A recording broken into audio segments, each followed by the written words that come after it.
ಎಲ್ರಿಗೂ ನಮಸ್ಕಾರ. ಮುಂದಿನ ಗುರುಗಳು ನನಗೆ ಮಾರ್ಗದರ್ಶನ ತೋರಿದವರು ಅಗಡಿ ಶ್ರೀ ಕ್ಷೇತ್ರದ ಗುರುದತ್ ಸ್ವಾಮಿಗಳು. ಅಲ್ಲಿ ಹೋಗಬೇಕು ಅಂತ ಹೇಳಿದ್ದೆ ಸಖರಾಯಪಟ್ಟಣದ ಗುರುಗಳು. ಇಲ್ಲದೇ ಹಾವೇರಿಯಲ್ಲಿ, ಬೆಂಗಳೂರಲ್ಲಿ ಅಲ್ಲಿಗೂ ನಮ್ಮನ್ನು ಕಳಿಸ್ತಾಯಿದ್ರು ಅವರ ತಂದೆಯವರು ಇದ್ದಾಗ. ನಾವು ಅಲ್ಲಿಗೆ ಹೋದಾಗ ನನಗೆ ಅಷ್ಟರೊಳಗೆ ಒಂಥರ ಈ ಅನುಭವ ತುಂಬ ಸಾಕಾಗ್ಬಿಟ್ಟಿತ್ತು, ಸುಸ್ತಾಗ್ಬಿಟ್ಟಿದೆ. ನನ್ನ ಸುತ್ತಲೂ ಏನಾಗ್ತಿದೆ ನನಗೆ ಗೊತ್ತಾಗ್ತಿರ್ಲಿಲ್ಲ. ಒಂದು ಕೆಲಸ ಇಟ್ಟಿದ್ದೀನಿ ಅಂದರು, ಅದು ಏನು ಕೆಲಸ, ಅದು ಯಾವಾಗ ಮುಗಿಯುತ್ತೆ, ನನಗೆ ಏನೂ ಇರಲಿಲ್ಲ. ನನಗೆ ಇವ್ರ ಹತ್ರಕ್ಕೆ ಅದೇನೋ ನನಗೆ ಗೊತ್ತಿಲ್ಲ. ಡೇ 1ಇಂದ ಒಂಥರ ಸಲೀಸ್ ಅಂತ, ಅವ್ರು ನನ್ನ ಅಕ್ಕ ಅಂತಲೇ ಕರೀತಿದ್ರು.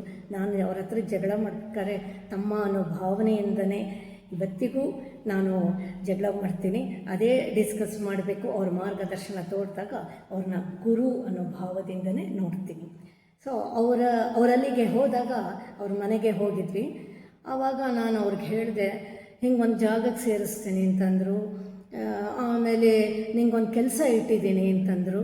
ನನಗೆ ಆಮೇಲೆ ನನಗೆ ತುಂಬ ಕಷ್ಟ ಆಗುತ್ತೆ, ಇದೆಲ್ಲ ಹೇಳಿದರು. ನನಗೆ ಏನೂ ಅರ್ಥ ಆಗ್ತಾಯಿಲ್ಲ. ನನಗೆ ನನ್ನ ಸುತ್ತ ಏನು ನಡೀತಿದೆ ಗೊತ್ತಾಗ್ತಿಲ್ಲ, ಬಟ್ ತುಂಬ ಹಿಂಸೆ ಅನುಭವಿಸ್ತಾ ಇದ್ದೀನಿ. ನಮ್ಮ ಅಪ್ಪ ಒಂದು ಹಾಡು ಹೇಳ್ತಾಯಿದ್ರು, ಕುರುಡು ನಾಯಿಯೊಂದು ಸಂತೆಗೆ ಬಂತಂತೆ ಅಂತ. ಹಾಗಾಗ್ಬಿಟ್ಟಿದೆ ಒಂಥರ ಸಂತೆ. ನನಗೆ ಏನು ಮಾಡಬೇಕು ಗೊತ್ತಾಗ್ತಾ ಇಲ್ಲ. ಅದಕ್ಕೆ ನಿಮ್ಮನ್ನು ಕೇಳಬೇಕು ಅಂತ ಬಂದೆ ಅಂತಂದೆ. ಅದಕ್ಕೆ ಅವರು ಕೊಟ್ಟ ಉತ್ತರ, ಇದಕ್ಕೆ ಕಾಲನೇ ನಿಮಗೆ ಉತ್ತರ ಕೊಡುತ್ತೆ ಅಂತ ಅಂದರು. ನನಗೆ ಆ ಕ್ಷಣದಲ್ಲಿ ನಿಜವಾಗ್ಲೂ ಸಮಾಧಾನ ತಂತು. ಅಂದರೆ ಏನೋ ಇದೆ ಅನ್ನೋದು ಗೊತ್ತಾಯಿತು. ವೇಟ್ ಮಾಡಬೇಕು, ಪೇಷನ್ಸಿಂದ ನೀನು ಸಮಾಧಾನದಿಂದ ನನಗೆ ಕಾಯಬೇಕು ಅಂತ ನಂಗೆ ಕೊಟ್ಟ ಇಂಡಿಕೇಶನ್ ಅದು. ಮತ್ತು ಅದು ರಥೋತ್ಸವ ಟೈಮ್ಗೆ ಒಂದು ಸಲ ಹೋಗಿದ್ವಿ, ಹೋಗ್ತಾನೆ ಇರ್ತೀವಿ. ಫಸ್ಟ್ ಟೈಮ್ ರಥೋತ್ಸವಕ್ಕೆ ಹೋದಾಗ ಅಲ್ಲಿ ನಾನು ನೋಡಿದ ದೃಶ್ಯ, ಅಲ್ಲಿ ಜನಗಳು ತುಂಬ ಜನ ಬರ್ತಿರ್ತಾರೆ, ತುಂಬಾ ಸಾವಿರಾರೋ ಲಕ್ಷನೋ ನನಗೆ ಗೊತ್ತಿಲ್ಲ. ಗುರುದತ್ ಸ್ವಾಮಿಗಳು ಸ್ವತಃ ಅವರೇ ಸೌಟ್ ಇಟ್ಕೊಂಡು ಅಡುಗೆ ಮಾಡ್ತಾಯಿದ್ದಿದ್ದು. ಅದು ನಿಜವಾಗ್ಲೂ ನನಗೆ ಆಶ್ಚರ್ಯ ಹಾಗೂ ಸಂತೋಷ ತಂತು, ಹಾಗೂ ಅದು ಎನ್ಕರೇಜಿಂಗ್ ಅಂತ ಅನ್ನಿಸ್ತು ನಮ್ಗಳಿಗೆ. ಅವರೇ ಇಟ್ಕೊಂಡು ಮಾಡ್ತಾ ಇದ್ದಾರೆ ಅಂತ ಹೇಳಿ. ಅಲ್ಲಿ ತುಂಬ ಅನ್ನ ಸಂತರ್ಪಣೆ ಮಠ, ಅದು ಹೇಳಿ ಕೇಳಿ ಅಂದಂದ್ಮೇಲೆ ಮಾಡಲೇಬೇಕು ಅಂತಲ್ಲ, ಬಟ್ ಅಲ್ಲಿ ತುಂಬ ಜನ ಬರ್ತಾರೆ. ಅವರೇ ಸ್ವತಃ ನಿಂತ್ಕೊಂಡು ಅಡುಗೆ ಮಾಡಿ ಸಾಕಷ್ಟು ಜನನೂ ಮಾಡ್ತಾ ಇರ್ತಾರೆ, ಯಾಕೆಂದರೆ ಲಕ್ಷಾಂತರ ಜನಕ್ಕೆ ಮಾಡಬೇಕು. ಅವರು ನಿಂತು ಅವರ ಪತ್ನಿನೂ ಮಾಡ್ತಾಯಿದ್ರು. ಒಂಥರ ಖುಷಿ ಅನ್ನಿಸ್ತು. ಕಣ್ಣಿಗೆ ಹಬ್ಬ ಇವೆಲ್ಲ. ಅಷ್ಟು ದೊಡ್ಡವರು ಅವರು ಅಡುಗೆ ಮಾಡೋಕ್ಕೆ ಶುರು ಮಾಡಿದಾರಲ್ಲ, ಎಷ್ಟು ಖುಷಿ ಅನಿಸುತ್ತೆ ಅಂತ. ಮತ್ತು ಬಡಿಸೋದು ಅಷ್ಟೇ, ಅವರು ಬಡಿಸ್ತಾಯಿದ್ರು.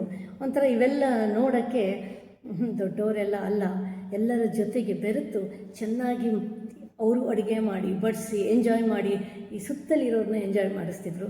ಅದು ನೋಡಿ ನನಗೆ ಒಂಥರ ತುಂಬಾ ಖುಷಿಯಾಯಿತು. ಆಮೇಲೆ ನಮ್ಮ ಜೊತೆ ಅಹೋಬಿಲಕ್ಕೂ ಬಂದಿದ್ದರು ಅವರು. ಅಲ್ಲೂ ಅಷ್ಟೇ, ಅಲ್ಲಿ ಒಂದು ಕಡೆ ಅಡುಗೆ ಮಾಡಿದ್ವಿ. ಅಲ್ಲಿ ಯಾರ್ಯಾರು ಬರ್ತಾರೋ, ಒಂದು ಮನೆ ಥರ ಇತ್ತು, ಅಲ್ಲಿ ಯಾರ್ಯಾರು ಬರ್ತಾಯಿದ್ರು. ಆಮೇಲೆ ನಾನು ಸ್ವಲ್ಪ ಮಿಕ್ತು, ಬನ್ನಿರಿ ಹೋಗೋಣ ಹೊರಗಡೆ ಅಂದ್ಬಿಟ್ಟು ನಮ್ಮನ್ನೆಲ್ಲರೂ ಕರ್ಕೊಂಡು ಹೋಗಿ ಸುಮಾರು ಜನ ಅಲ್ಲೆಲ್ಲೋ ಇದ್ದರು, ಹುಡ್ಕೊಂಡು ಹೋಗಿ ಎಲ್ಲರಿಗೂ ಕೊಟ್ಟು ಬಂದ್ವಿ. ಒಂಥರ ಖುಷಿ ತಂತು. ಈಗ ಇತ್ತೀಚೆಗೆ ಹಂಪಿ ಹತ್ತಿರ ಅಂಜನಾದ್ರಿ ಬೆಟ್ಟ, ಅದು ತಪ್ಪಲಲ್ಲಿ ಎಲ್ಲ ಅವ್ರ ಪತ್ನಿನೂ ಬಂದಿದ್ದರು, ಗುರುಗಳು ಬಂದಿದ್ದರು, ನಮ್ಮ ತಂಡ ಎಲ್ಲ ಸೇರಿ ಅಡುಗೆ ಮಾಡಿ ಸಂತರ್ಪಣೆ ಮಾಡಿದ್ವಿ. ತುಂಬ ಚೆನ್ನಾಗಿತ್ತು. ನನಗೆ ಹೇಳಬೇಕು ಅಂತಂದರೆ ಇದೆಲ್ಲ ಒಂದು ಸ್ವಲ್ಪ ನನ್ನ ನೋವನ್ನು ಮರೆಸ್ತಾ ಹೋಯಿತು. ಹೌದು, ಇವಾಗೇನು ನೋಡು ಅಂತ. ಆಮೇಲೆ ಒಂದೊಂದೇ ನನ್ನ ಆ್ಯಕ್ಟಿವಿಟೀಸು, ಹಾಡು ಹೇಳ್ಕೊಡೋದು, ಹೊರಗಡೆ ಹೋಗೋದು, ನಾನು ಕ್ಲಿನಿಕ್ ಓಪನ್ ಮಾಡಿದೆ, ಹೀಗೆ ಒಂದೊಂದೇ ನನಗೂ ಬಿಡುವು ಸಿಗ್ತಾ ಬಂತು. ಹೇಳಬೇಕು ಅಂತಂದರೆ ನನಗೆ ಅಗಡಿ ಎಂಟ್ರಾಗ್ತಿದ್ದಂಗೆ ನನಗೆ ಸಿಕ್ಕಿದ್ದು ನಿಜವಾಗ್ಲೂ ನೆಮ್ಮದಿ ಅಂತ ಹೇಳ್ಬೋದು. ಇವತ್ತಿಗೂ ಅವರು ಇಲ್ಲಿಗೆ ಬರ್ತಾರೆ, ನಾವು ಹೋಗ್ತಾನೆ ಇರ್ತೀವಿ. ನಂಗೆ ಅಲ್ಲಿ ಹೋಗಿ ಬಂದುಬಿಟ್ರೆ ಒಂಥರ ಫ್ರೆಶ್ ಅಂತ ಅನಿಸುತ್ತೆ. ನನ್ನ ತಂಗಿಯವರು ಹೇಳ್ತಿರ್ತಾರೆ, ಅಕ್ಕ ತಂಗಿ, ಪ್ರಯಾಣ ಮಾಡಿದ್ದು ನಿನಗೆ ಗೊತ್ತೇ ಆಗಲ್ಲ, ಬರ್ತಿದ್ದಂಗೂ ಆರಾಮಕ್ಕಿರ್ತೀಯ ನೀ ಅಲ್ಲಿ ಹೋಗಿ ಬಂದುಬಿಟ್ರೆ ಅಂತ. ಅಷ್ಟು ನೆಮ್ಮದಿ ನನಗೆ ಅಲ್ಲಿ ಸಿಕ್ಕಿದ್ದು ಒಂದು ಮಾರಲ್ ಸಪೋರ್ಟ್ ಅಂತ ಹೇಳ್ಬೋದು. ಮತ್ತು ಕೋವಿಡ್ ಟೈಮಲ್ಲಿ ಅವರು ನೀಟಾಗಿ ಪ್ಯಾಕ್ ಮಾಡಿ ದಿನಸಿ ಎಲ್ಲ ಒಂದೊಂದು ಮನೆಗೂ ಹೋಗಿ ಹಂಚಿ ಬರ್ತಿದ್ದು ನಿಜ ಖುಷಿ ತಂತು. ಸೊ ನಾವು ಮಾಡ್ತಾಯಿದ್ವಿ, ನಾವು ಇನ್ನೂ ಮಾಡಬೇಕು ಅಂತ ನನಗೆ ಅನಿಸ್ತಿತ್ತು. ಸೊ ಅದು ಮಾಡ್ತಾ ಹೋದ್ವಿ.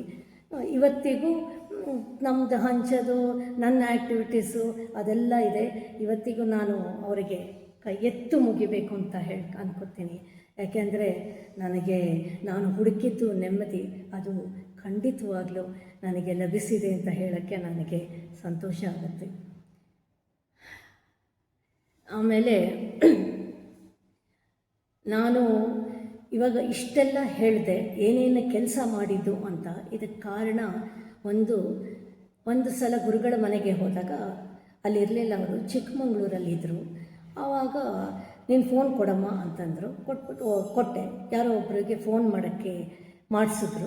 ಮಾಡಿಬಿಟ್ಟು ಹೇಳು, ನೀನು ಯಾರು ಅಂತ ಹೇಳು, ನೀ ಏನೇನು ಕೆಲಸ ಮಾಡ್ತಿದ್ಯಾ ಅಂತ ಹೇಳಬೇಕಮ್ಮ, ಇದು ಕಲಿಯುಗ, ಇದು ನೀ ಏನು ಮಾಡ್ತಿದ್ಯಾ, ನೀನು ಯಾರು ಅನ್ನೋದು ಹೇಳಬೇಕು, ಸ್ಪೀಕರ್ ಫೋನ್ ಆನ್ ಮಾಡು ಅಂತ ಹೇಳಿದರು. ಸೊ ಸಮಯ ಬಂದಾಗ ಇದು ಮಾಡಬೇಕು ಅನ್ನೋದು ನನಗೆ ತೋರಿಸ್ಕೊಟ್ರು. ಈಗ ನನಗೆ ಸಮಯ ಬಂದಿದೆ ಅನ್ನಿಸ್ತು. ಅದಕ್ಕೆ ನಾನು ಮಾಡಿದ ಕೆಲಸಗಳೆಲ್ಲ ಹೇಳಿದೆ. ಇನ್ನೊಂದು ಆ ಕೆಲಸಗಳನ್ನೆಲ್ಲ ನೋಡಿ ಯಾರು ಇಬ್ಬರಿಗಾದರೂ ಪ್ರೇರಣೆ ಆದರೆ, ಅಯ್ಯೋ ನಾವು ಮಾಡೋಣ ಅಂತ ನಾನು ಮಾತಾಡಿದ್ದಕ್ಕೂ ಸಾರ್ಥಕ ಅಂತ ನನಗನ್ಸುತ್ತೆ. ಮತ್ತು ನಾನು ಎಷ್ಟೋ ವರ್ಷದ ಹಿಂದೆ, ಅಂದರೆ ನಾನು ಪ್ರಾಕ್ಟೀಸ್ ಮಾಡ್ತಾ ಇರಬೇಕಾದ್ರೆ 20 years ಬ್ಯಾಕ್ ಅಂತ ಅನ್ಬೋದು, ಯಾರೋ ಹೇಳಿದ್ದು ನೆನಪು, ಸೌಂದರ್ಯ ಲಹರಿ ಯಾರೋ ಒಬ್ಬರು ಹಳ್ಳಿಗೆ ಹೋಗಿ ಹೇಳ್ಕೊಡ್ತಾರೆ ಅಂತ. ಅದು ಮನಸ್ಸೊಳಗೆ ಹೋಗಿತ್ತು. ಅದಕ್ಕೆ ನಾನು ಯಾಕೆ ಮಾಡಬಾರ್ದು ಅಂತ.